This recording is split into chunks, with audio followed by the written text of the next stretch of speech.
First National Chicana and Latina Conference on Immigration and Public Policy. This conference was held in response to the Jimmy Carter immigration plan that was proposed during his presidency, and here is a flyer of it. The order of information that I will be giving you is first, we will talk about the immigration law background in the 20th century, just some brief context about what was going on, Jimmy Carter's immigration plan, the primary source document of Jose Gutierrez, and then some outcomes and debrief of all this information. So first, some immigration law background during the 20th century. So during the Great Depression, Congress passed kind of like no additional significant immigration restrictions. However, it was believed that deporting immigrants, especially from Mexican origin, would allow for an increase of jobs for natives, and so thus resulting in the deportation of about 1 million people of Mexican ancestry. So then Jimmy Carter became president in 1976, was inaugurated in 1977, and during the beginning of his presidency, he proposed a set of actions to help reduce the flow of undocumented immigrants to the United States.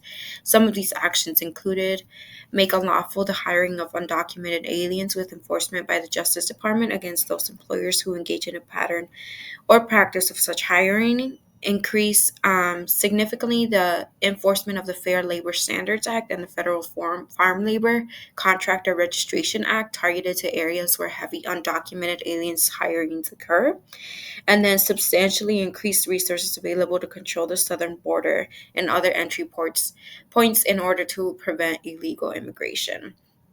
So, because of this proposal, many social justice committees and organizations began to call for an action to prevent these actions from becoming laws. This is where Jose Gutierrez was planning the first national conference on immigration and public policy. So, first, some background on who Jose Angel Gutierrez is.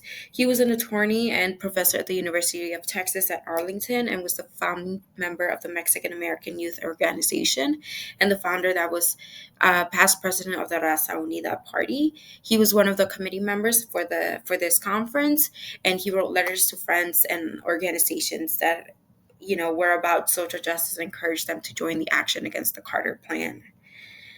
Here is the letter that he wrote. This letter was written by Jose Angel, and it kind of just gives an insight on what society was like during these times in terms of immigration and the Chicano movement in general. The tone and the passion that can be seen in the letter shows how urgent this matter was to Gutierrez and just how important it was to gather as much support as possible.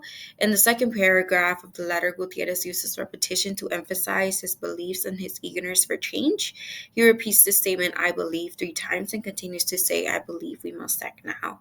He is already including the person that he is writing to in this statement by using the word "we," thus making it more likely for the person to be persuaded to join the action. Some outcomes of this conference were that about 500 delegates were joined for the National Chicana Latina Conference, and then they would vote to send a delegation to Washington, D.C., in efforts to stop the Carter Plan. However, many of these activist groups and immigration aid organization leaders would refuse to contribute to this action because they preferred to create their own campaigns. A counterproposal was never drafted, but a set of resolutions was created instead. And these resolutions included: 1, that all immigrants currently illegally living in the United States be granted full and unconditional amnesty; 2, that all illegal aliens be given the constitutional rights accorded to U.S. citizens; and 3, that all undocumented workers be allowed to join labor unions, receive unemployment compensation, and all other social benefits to which U.S. citizens are entitled to. The Carter Plan was never enforced, and instead a set of immigration laws were passed in the 1980s and 90s, both positive and negative, I would say. Specifically, the immigration of 1990 would increase the number of green cards issued annually to 675,000 and would liberalize the immigration of skilled workers. The lives of many immigrants have been affected tremendously by the U.S. economic system, where they are sometimes seek because of their ability to perform well in labor opportunities and cheap labor, but also refuse to give them any benefits for their work. These laws and cause of action shape the society that we now live in as people of Latin American descent, and the effects of these forms of action are important because they lead the way for future generations to have a life with more opportunities who come from immigrant descent. And then here's my list of references. Thank you so much for listening.